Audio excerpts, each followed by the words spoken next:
आविष्कार एजुकेशन द्वारा प्रारंभ किया गया है विंध्य क्षेत्र में पहली बार साइंस एक्सपेरिमेंट लैब, जहां बच्चे सीखेंगे 250 से अधिक साइंस व रोबोटिक्स व साथ ही कोडिंग क्लासेस। अधिक जानकारी के लिए दिए गए नंबर पर संपर्क करें। नमस्कार, रीवा 24 न्यूज में आपका स्वागत। मैं हूं रीति। आइए देखते हैं क्या है आज की प्रमुख खबरें। मेडिकल कॉलेज डीन का प्रभार डॉक्टर देवेश सारस्वत को किया गया सुपुर्द। आयुर्वेद प्राचार्य ने जारी की नोटिस, छात्रों ने कहा आंदोलन खत्म करवाने की है रणनीति। बृहद रक्तदान शिविर का हुआ आयोजन और रीवा कलेक्टर व एसपी ने स्कूल प्रांगण में किया वृक्षारोपण। इन खबरों को आगे हम विस्तार से देखेंगे। Shyam Shah medical college dean का प्रभार डॉक्टर देवेश सारस्वत को सौंपा गया।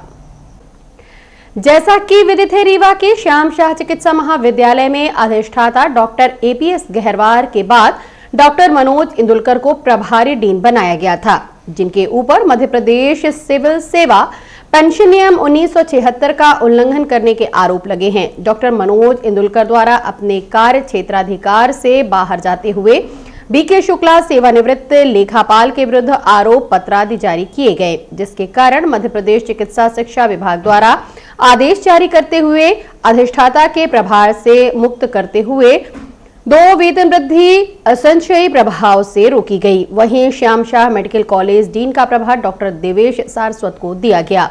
आइए सुनते हैं बालकृष्ण शुक्ला ने आखिर क्या कारण था जो मनोज इंदुलकर पर चिकित्सा शिक्षा विभाग की गाज गिरी। हमारे जब पेंशन प्रकरण बना के इन्होंने हमारे सेवानिवृत्ति के 20 दिन पहले पेंशन प्रकरण बना के डॉक्टर इंदुलकर कार्यवाहक डीन थे, इन्होंने पेंशन प्रकरण बनाया और भेजा, लेकिन पेंशन प्रकरण में लिख दिया एक प्रमाण पत्र कि इनके विरुद्ध जांच कार्यवाही प्रचलन में, जिससे पेंशन हमारी रुक गई। जब हमको पता चला तो हम इंदुलकर साहब से पूछे कि सर आपने लिखा है कि जांच कार्यवाही इनकी चल रही है, तो कौन सी जांच हमारी चल रही है? एक भी पेपर नोटिस हमारे नौकरी के पीरियड में ना अभी तक कुछ दिया नहीं है, सिर्फ प्रमाण पत्र लगा दिएगा, तो कोई प्रमाण तो बताइए। प्रमाण कुछ नहीं है। बोले नहीं आपकी जांच चल रही थी। हमको जांच चल रही तो रिकॉर्ड तो दिखाइए, हमको नहीं दिखाए। फिर उसके बाद 2 महीने पेंशन तो रोक ही दिए। उसके 2 महीने बाद, रिटायरमेंट के 2 महीने बाद 30 सितंबर को इन्होंने हमारे खिलाफ विभागीय जांच चला दिया, जबकि विभागीय जांच करने का अधिकार ही इनको नहीं था। पेंशनर के खिलाफ विभागीय जांच बगैर राज्यपाल की अनुमति के कोई अधिकारी कर ही नहीं सकता। तो ना तो इन्होंने हमारी एंटीसिपेटरी पेंशन दी, ना पेंशन डिसाइड कराए, ऊपर से विभागीय जांच चालू करा दिए। 5 महीने हो गया, अभी भी विभागीय जांच हमारी चल रही। तो हम शासन में इसकी कंप्लेंट किए। जब शासन में और माननीय मंत्री जी के हमने कंप्लेंट की तो वहाँ से इनकी जाँच चालू हो गई। इनसे जब पूछा गया कि आपने इनके विरुद्ध विभागीय जाँच किस नियम से लागू किए, स्थापित किए, अब कोई रिकॉर्ड हो, कोई प्रमाण हो तो बताएं। कुछ उल जलूल पेपर, जो 2 बार इनको बुलाया गया भोपाल में। इसके बाद शासन ने हमसे पूछा हमारा पक्ष, तो पूरा प्रकरण बना के मैंने रूल कानून ले जाके शासन को सौंपा। तो उसके बाद शासन ने इनकी कार्रवाई पूरी अनुचित पाई, तो इनके 2 वेतन वृद्धियाँ रोक दिए और उनके प्रभार से तुरंत प्रभाव से हटा दिए, और हमारी जो विभागीय जाँच इन्होंने अनुचित रूप से लगाई थी उसको निरस्त कर दिया शासन। वजह क्या थी, उन्होंने क्यों ऐसा किया आपके साथ? अब भैया हम यही तो हम उनसे पूछना चाहते थे। पेपर दिखाते थे कि रूल कानून ये आप हमारे साथ क्यों कर रहे हैं? बोले नहीं आपके खिलाफ जांच लोगों ने बताया है, और वो अब प्रकरण जो चल रहा है, जबकि शिकायत पूरी कॉलेज की थी, कार्यकारिणी समिति की थी शिकायत। हमारा कहीं किसी कोई न रोल है, न नाम है, न कुछ। पर कुछ 1-2 लोग हमारे विरोधी यहाँ ऑफिस में थे, उनकी सलाह से इन्होंने कार्यवाही की। ये प्रभारी अधिकारी स्थापना और वहाँ जो उस समय बाबू पदस्थ था, गलत प्रस्ताव बना के दस्तखत करा के लोग करवाए थे। रीवा के मेडिकल कॉलेज ऑडिटोरियम में बृहद रक्तदान शिविर का आयोजन किया गया। जिला प्रशासन द्वारा विगत कई दिनों से रक्तदान अभियान को सफल बनाने हेतु जिला वासियों से सहभागिता की अपील की जा रही थी।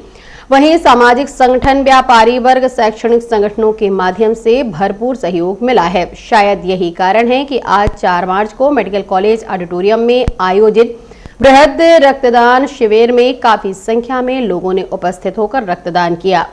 आपको बताना चाहेंगे, इस बृहद रक्तदान शिविर को सफल बनाने हेतु जहां प्रशासनिक अधिकारियों ने भरपूर प्रयास किया है, वहीं सामाजिक संगठन विघ्नहर्ता सेवा संस्थान समिति के अध्यक्ष कमलेश्वर द्विवेदी ने 1 दिन पूर्व पत्रकार वार्ता करते हुए व्यापारिक संगठनों के माध्यम से ब्लड डोनेट को सम्मानित करने का ऑफर दिया था। गायत्री परिवार ने विवाह के दौरान ब्लड डोनर के परिवार को निःशुल्क पुरोहित उपलब्ध कराने की बात कही थी। व्यापारिक, सामाजिक, शैक्षणिक संगठनों ने लगभग 38 संगठनों का इस बृहद रक्तदान कार्यक्रम में सफल बनाने में योगदान रहा। कुल मिलाकर सभी के सहयोग से रक्तदान कार्यक्रम सफल रहा। इस संबंध में बात की गई। ब्लड डोनेट कर रहे हैं, कैसा लग रहा है, क्या लोगों को बोलेंगे आगे? आज जैसा कि आज बृहद ब्लड डोनेशन शिविर यहाँ पर लगाया गया है एसजीएमएच पे, और यहाँ पर यही संदेश देना चाहेंगे युवकों को कि आके अपना ब्लड डोनेट करें, क्योंकि ये बहुत ही ज़्यादा महत्वपूर्ण है। आपकी शारीरिक क्षमताओं के लिए बहुत ज़्यादा महत्वपूर्ण है, क्योंकि इससे आपकी स्ट्रेंथ बढ़ती है और आपके हाई ब्लड प्रेशर लो की प्रॉब्लम सॉल्व होती है, आपका हार्ट अटैक का प्रॉब्लम सॉल्व होता है। और लिटरली देखा जाए तो ब्लड एक तरह से रीजनरेट होता है। तो मैं युवाओं से ही प्रेरित करूँगा कि जितना हो सके आप अपना ब्लड डोनेट करें, और साथ में ये समाज को आगे बढ़ाने के लिए आप अपनी जो जिम्मेदारी आपकी इस समाज के लिए, उससे आप इस समाज को आगे बढ़ाएं, यही मैं बोलना चाहूँगा। व्यवस्था बनाई गई है सर, बृहद रक्तदान शिविर का आयोजन किया गया है, क्या कितने लोग आए? अभी सुबह से हमारे यहाँ 10 बजे से शुरू हो गया था ये बृहद रक्तदान शिविर, और अभी तक 25 डोनेशन हो चुके हैं और धीरे धीरे लोग आ रहे हैं और काफ़ी उत्साह देखा जा रहा है इस बृहद रक्तदान शिविर के लिए। कलेक्टर साहब के और जिला प्रशासन के निगरानी में ये जो अलग अलग जगह कैंप्स चल रहे हैं, उससे समाज को बहुत फ़ायदा मिलेगा और साथ में एक प्रेरणा भी जागृत हो रही है। मतलब पहले जितनी भ्रांतियां थी वो धीरे धीरे करके टूट रही हैं, और मैं भी अब आम जनता से यही कहूँगा कि आप रक्तदान अगर आप करते हैं तो ये भ्रांति बिल्कुल नहीं है कि कमजोरी होती है या कुछ भी ऐसा होता है, बल्कि आपका रक्त मजबूत होता है, नया रक्त का संचार होता है, आपका बोन मैरो स्ट्रांग बना रहता है, आपको कैंसर की बीमारी कम होगी, आपको डायबिटीज़ कम होगा, आपका ब्लड प्रेशर हमेशा सही रहेगा और आप हमेशा चिर युवा बने रहेंगे। तो इतने सारे फ़ायदे, और साथ में आप एक बार डोनेट करके 3 से 4 लोगों की जान बचा सकते हैं, और फिर वो डोनेशन के अगले ही दिन 55% जो लिक्विड पार्ट है वो वापस आ जाता है हमारे शरीर में। तो इससे अच्छा और क्या हो सकता है? मतलब ये एक मानवता है, मानव ही मानव को रक्त दे सकता है। तो मानवता का इससे बड़ा प्रतीक कोई नहीं हो सकता कि कोई किसी के लिए एक फरिश्ता बनकर आए और रक्त दे। सर देखने में आया कि किसी भी प्रकार की जांच नहीं हो रही, बिना जांच के ब्लड हो रहा है। ब्लड ग्रुपिंग की देखिए 2 चीज़ें होती हैं। जैसे शिविर में जब भी ब्लड शिविर जब लगता है हमारे यहाँ, कहीं भी ब्लड ग्रुपिंग का शिविर, उसका ब्लड डोनेशन का शिविर लगता है, तो उसमें ब्लड की सारी जांचें होती हैं बाद में जब लैब में जाता है। जांच कभी भी शिविर में नहीं की जाती। जांच जो है जी नहीं हो रही, बीपी की भी जांच नहीं हो रही। बीपी की जांच इसके लिए मेडिकल के लिए नहीं, मेडिकल के लिए जो भी कहता है कि हमें बीपी, जैसे वहाँ पे पूछा जाता है कि भाई आपको क्या क्या चीज़ें हैं, काउंसलिंग हो रही है बाहर, अगर कोई कहता है कि बीपी की जांच, बीपी का उसको हाई ब्लड प्रेशर है या कुछ बीपी की परेशानियां हैं, तो फिर उसको जांच करके जैसा दवा अगर वो ले रहा है उस हिसाब से सलाह दी जा रही है। अगर ऐसा लगता है कि नहीं वो देने लायक नहीं है तो उससे नहीं लिया जा रहा है। कैसे आप पता करेंगे, क्योंकि जांच जरूरी है, 2 मिनट का काम होता है बीपी जांच में? नहीं, वो बात 2 चीज़, काउंसलर इसीलिए बैठते हैं, काउंसलर सारी हिस्ट्री लेते हैं और सारी हिस्ट्री जो है वो लेने के बाद ही फिर हम उसको जो है रक्तदान के लिए।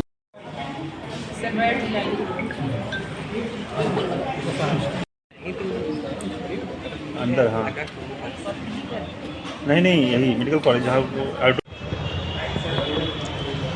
90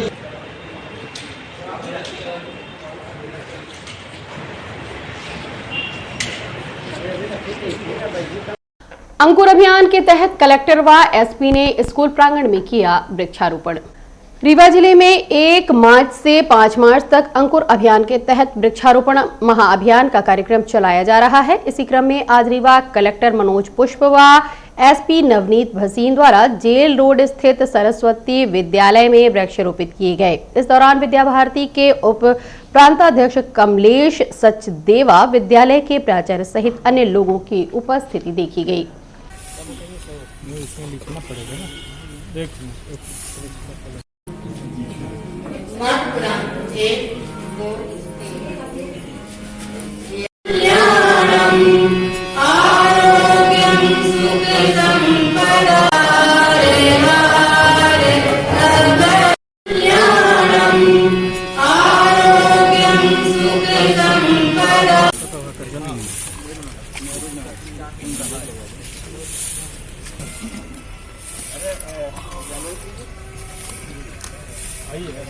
और अपने कमलेश जी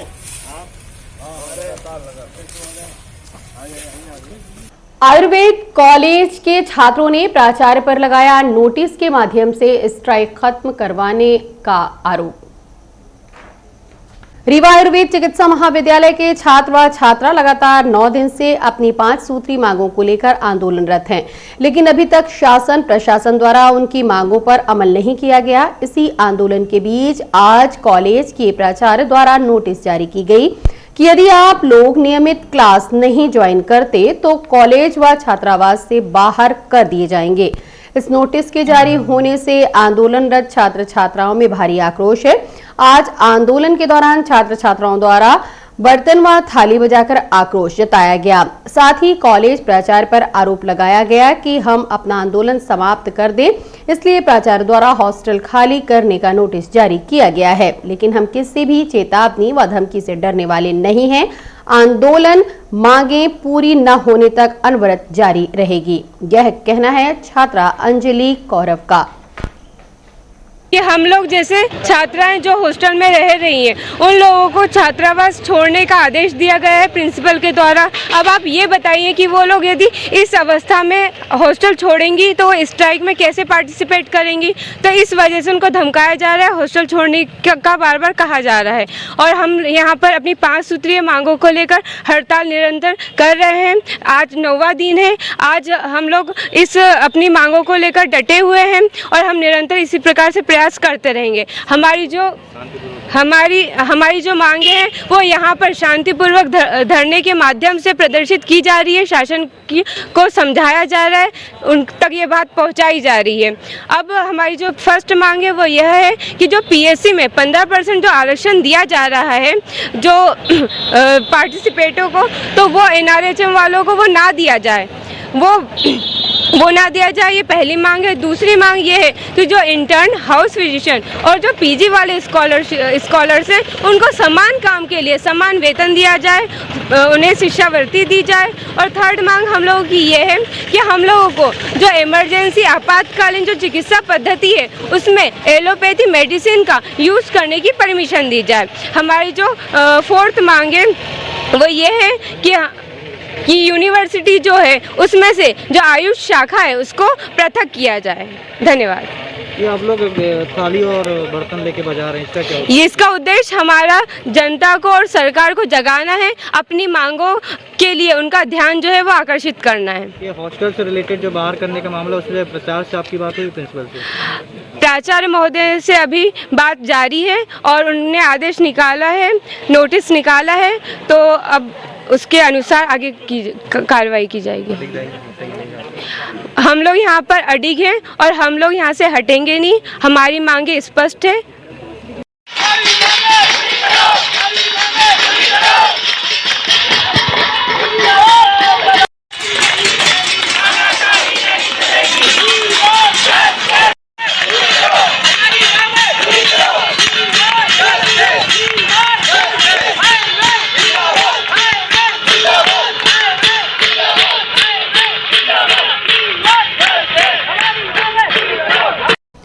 मध्य प्रदेश अधिकारी कर्मचारी संयुक्त मोर्चा ने 10 सूत्री मांगों को लेकर मुख्यमंत्री व मुख्य सचिव के नाम कलेक्टर के माध्यम से सौंपा ज्ञापन।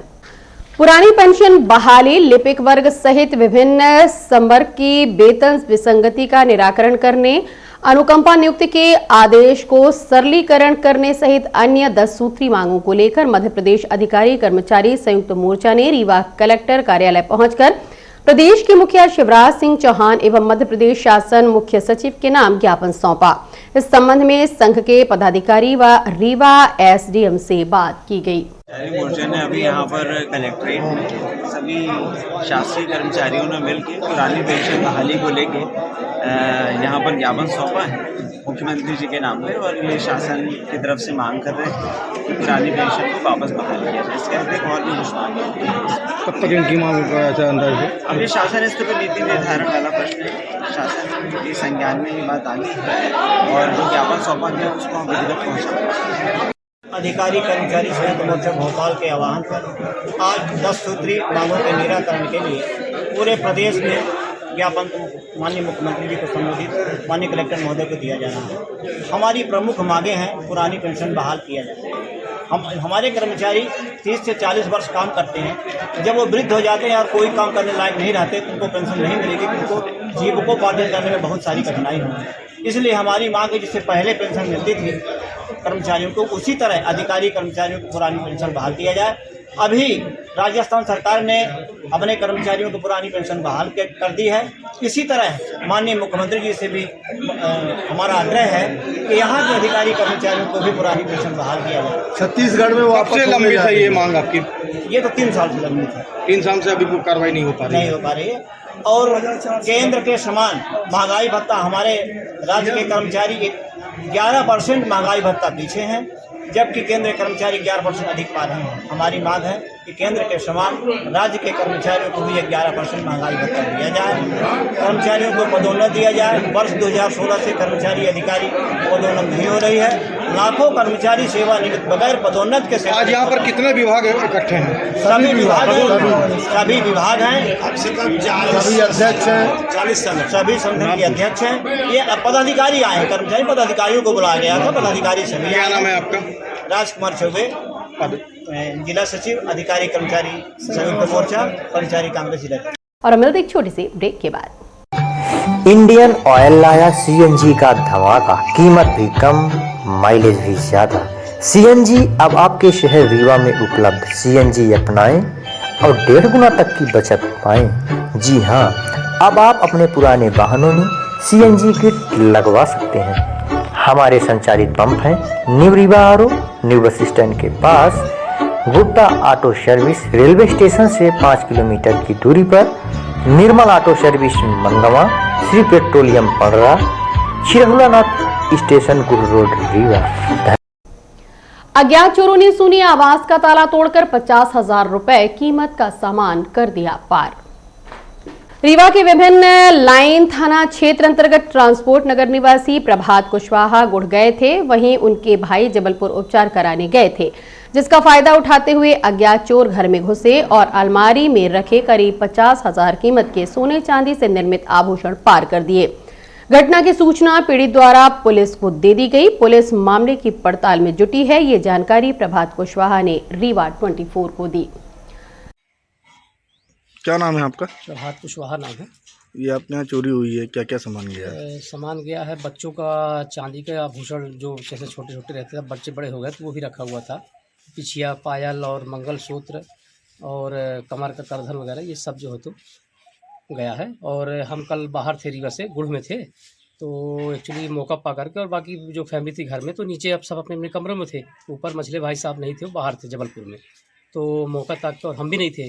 तो शायद हो सकता है कोई जानकार व्यक्ति ऐसा करवाया गया भी हो कि घर में वो भी नहीं है, मतलब जैसे हाँ, तो जानकार व्यक्ति भी करवा सकता है कि हम किसको कहते नाम लेके, पर जन की ऐसा हुआ क्योंकि यार नेता भी घर में नहीं है, क्योंकि हम समाज सेवी हैं, तो ये भी जानकारी कि वो भी घर पे नहीं है।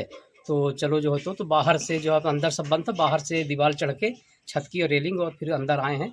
और ये संभावना 12 से 2 के बीच में रात में ये सामान सब फैला हुआ है। हाँ, सामान सब फैला हुआ है पूरा। पुलिस को सूचना दी? पुलिस को सूचना कंट्रोल रूम में दी और सिविल लाइन थाने में मुंशी को भी दी और भाई साहब को भी भेजे हैं रिपोर्ट के लिए। और 100 नंबर आई थी, तो 100 नंबर वाले तो उल जलूल ही बातें करते कि पहले पूरी रसीद लाओ। कितना नुकसान हुआ है? नुकसान करीब मान के 50 के ऊपर का। 50,000 रुपये। हाँ। क्या नाम है? प्रभात कुशवाहा। ट्रक ने स्कूटी सवारों को मारी ठोकर, एक की हुई मौत, एक गंभीर रूप से घायल, जिसका संजय गांधी अस्पताल में चल रहा उपचार। रीवा करैया मंडी के पास 3 स्कूटी सवारों को अज्ञात ट्रक चालक ने लापरवाही पूर्वक वाहन चलाते हुए सामने से ठोकर मार दी, जिसके चलते संजीव कुमार माझी नामक युवक की मौत हो गई। वहीं राकेश माझी गंभीर रूप से घायल है। विजय माझी सुरक्षित है। ये जानकारी छोटे लाल मृतक के पिता ने दी। छोटे लाल के बाद क्या घटना हुई, कब की घटना, कैसे क्या? कल रात के 10 साढ़े 10 बजे लगभग। क्या कैसे क्या घटना हुई? स्कूटी से इन लोग चले जाते हैं 3 आदमी, उधर से ट्रक आवा तो मार दे ठोकर, 4 चक्का। कहाँ पे घटना हुई? ये पावर हाउस के पास कर रही है। Power house. बालक का क्या नाम है? संजीत माझी। और कितने लोग सवार थे? 2 आदमी, एक आदमी का और राकेश के भी चोट लगी, बड़े बड़े बालक को नहीं लगी, विजय के नहीं लगी चोट। ट्रक पकड़ गया कुछ? नहीं, वो भाग गया था। तो कितने बजे की घटना है ये 10:30 बजे लगभग रात की? जी। कौन सा थाना? चोरहट्टा थाना था। काहे के लिए निकला था बालक रात को? रात के हमको खेते छोड़ने गए थे, बगिया छोड़ के चले आवत रहे हैं। एक की हालत गंभीर है उसकी? हाँ, एक की हालत गंभीर है, राकेश की। क्या नाम है उस बालक का? राकेश माझी। आपका नाम? छोटे लाल केवट। घर कहाँ है आपका? हैं? घर करैया मल्लान टोला। और अब मिलते एक छोटी सी ब्रेक के बाद। हड्डी जोड़ एवं रीढ़ रोग तथा स्त्री रोग एवं प्रसूति रोग का इलाज एक ही छत के नीचे। विघ्नहर्ता hospital and trauma centre, hotel landmark के पास, रतहरा, रीवा। डॉक्टर संतोष सोनी, पूर्व चिकित्सक, बॉम्बे हॉस्पिटल, मुंबई। हड्डी जोड़ एवं रीढ़ रोग विशेषज्ञ, छोटे चीरे एवं दूरबीन विधि द्वारा हाथ तथा पैर की हड्डियों का ऑपरेशन। गठियाबात, जटिल एवं बिगड़े हुए फ्रैक्चर का बेहतर इलाज करते हैं डॉक्टर संतोष सोनी। विघ्नहर्ता हॉस्पिटल ट्रॉमा सेंटर में ही स्त्री एवं प्रसूत रोग विशेषज्ञ डॉक्टर शैलजा सोनी भी उपलब्ध हैं, जिनकी देखरेख में नॉर्मल डिलीवरी, सिजेरियन ऑपरेशन एवं बच्चेदानी से संबंधित ऑपरेशन की बेहतर सुविधा। संतानहीन दंपत्ति तत्काल संपर्क करें। विघ्नहर्ता hospital and trauma centre, hotel landmark के पास, रतहरा, रीवा। सुविधाजनक एवं सफल इलाज हेतु आज ही संपर्क करें। विघ्नहर्ता hospital and trauma centre, hotel landmark के पास, रतहरा, रीवा। मोबाइल नंबर 7828781983 अथवा 8462956774 पर। युवा एकता परिषद ने पदाधिकारी व कार्यकर्ता छठवें दिन भी किसानों के अनशन में सहभागी रहे। रेलवे अधिकारी पर लगाया धमकी देने का आरोप। किसानों के हक की लड़ाई युवा एकता परिषद बराबर की सहभागिता निभाते हुए अनिश्चितकालीन अनशन पर है। आज छठवें दिन भी धरना प्रदर्शन जारी रहा। आपको बताना चाहेंगे, ललितपुर रीवा सिंगरौली रेल लाइन परियोजना के अंतर्गत दी जाने वाली नौकरी कई किसानों की कई वर्षों से लंबित है। कई बार संबंधितों से गुहार लगाने के बाद भी सुनवाई नहीं हुई, जिसके चलते किसानों ने अपने अधिकारों के लिए अनिश्चितकालीन अनशन का रास्ता अपनाया है। इस अनशन के दौरान रेलवे कार्य को शांतिपूर्ण ढंग से रोका गया, जिसके बाद रेलवे के अधिकारी द्वारा धमकी भी दी गई है। यह आरोप युवा एकता परिषद के पदाधिकारी द्वारा लगाया गया है। आप खुद सुनिए युवा एकता परिषद के पदाधिकारियों ने रीवा 24 के संवाददाता अमित पांडे को क्या जानकारी दी। आज अनशन का 6वां दिन है। किसानों की हक की लड़ाई के लिए युवा एकता परिषद की अगुवाई में ये अनशन किया जा रहा है। आप लोगों द्वारा निर्माणाधीन कार्य को भी बंद कराया गया है। कहाँ का काम बंद कराया गया? ये रेलवे का बांसा मड़वा अमिलकी से लेकर और मड़वा पहाड़ तक का पूरा काम रोक दिया गया है, जिससे करोड़ों का काम प्रभावित है और लगातार कुछ रेलवे के अधिकारियों द्वारा धमकी भी दी जा रही है। क्या धमकी दी जा रही है और किसके द्वारा दी जा रही है? ये एक एग्जीक्यूटिव इंजीनियर है विभूति नयन जी रेलवे के, उनके द्वारा धमकी दी जा रही है कि यहाँ से गायब कर दिए जाओगे और यहाँ का प्रोजेक्ट खत्म करा देंगे अगर आप लोग किनारे नहीं होते हो, और फर्जी मुकदमे में आपको फंसाया भी जा सकता है। ऐसी भी धमकी दी जा रही कि अजमानती धाराएं लगा दी जाएंगी किसानों के ऊपर। और थाना प्रभारी का भी मेरे पास फोन आया था, जबकि उनके द्वारा ये कहा गया कि आप लोग क्या धमकी दे रहे हैं, तो हम मेरे द्वारा बताया गया कि ऐसी कोई बात नहीं है, बल्कि विभूति नयन जी द्वारा लगातार ऐसा किया जा रहा है। शासन प्रशासन द्वारा क्या प्रतिक्रिया दी जा रही है? शासन प्रशासन द्वारा भी कल आरपीएफ के भी कुछ अधिकारी वगैरह आए थे, सब इंस्पेक्टर वगैरह, और आज तहसीलदार मैडम आई थी यहाँ पर, निवेदिता त्रिपाठी जी, उन्होंने भी हमारी मांग को सुनी है और हम लोगों के द्वारा एक ज्ञापन भी दिया गया है, जिसका उन्होंने बोला कि हम इसको आगे प्रेषित करेंगे। अभी कितने दिनों तक ये अनशन किया जाएगा? अभी जब तक कि हमारी मांगे पूरी नहीं होती हैं तब तक हमारा अनशन लगातार जारी रहेगा। अगर रेल मंत्री द्वारा कोई आश्वासन नहीं दिया गया तब युवा एकता परिषद की आगे की क्या तैयारी? अब अगर हमारी जो 5 सदस्यीय टीम, जैसा कि मैंने आपको पहले ही बताया था कि रेल मंत्री के पास जाने वाली है और वहां अपॉइंटमेंट मिलने के बाद हम उनसे चर्चा करेंगे। अगर वहां से आश्वासन नहीं मिलता तो हमारी जो ये है किसान ये आगे चल के और भी कुछ उग्र आंदोलन कर सकते हैं, जिसका जिम्मेदार पूरा रेलवे होगा। और अब चलने से पहले एक नजर आज की प्रमुख खबरों पर। मेडिकल कॉलेज डीन का प्रभार डॉक्टर देवेश सारस्वत को किया गया सुपुर्द। आयुर्वेद प्राचार्य ने जारी की नोटिस। छात्रों ने कहा आंदोलन खत्म करवाने की है रणनीति। बृहद रक्तदान शिविर का हुआ आयोजन और रीवा कलेक्टर व एसपी ने स्कूल प्रांगण में किया वृक्षारोपण। आज की खबरों में बस इतना ही। नई खबरों के साथ हम होंगे पुनः उपस्थित। इजाजत दीजिए रीति को। नमस्कार।